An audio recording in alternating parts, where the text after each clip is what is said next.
Hello Fatima, मुझे तुमसे बात करनी है, जल्दी से बाहर आ जाओ। हाँ हाँ मैं बाहर आ गई आतिफ, बोलो क्या बात है। मेरी तरफ से वो काम तकरीबन मुकम्मल हो चुका है। मसला ये आ रहा है कि जिनसे मैं काम करवा रहा हूँ वो लोग पैसे ज्यादा मांग रहे हैं। बोलो क्या कहती हो? ठीक है, पैसों का बंदोबस्त हो जाएगा। और हाँ मेरी एक बात सुनो, मैं कुछ दिन के लिए घर से बाहर नहीं निकल सकती क्योंकि यहाँ पे हालात बिगड़े हुए हैं।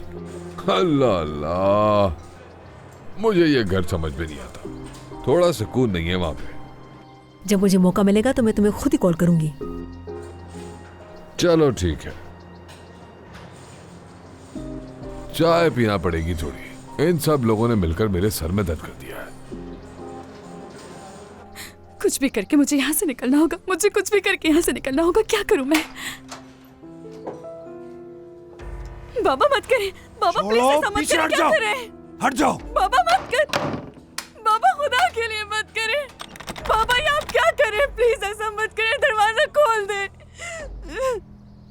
बाबा क्या हो गया? इतना जुल्म क्यों कर रहे हैं मुझ पर? खुदा के लिए ऐसा मत करे बाबा, खोले।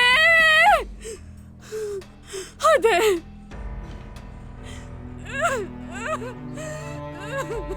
खोल दे।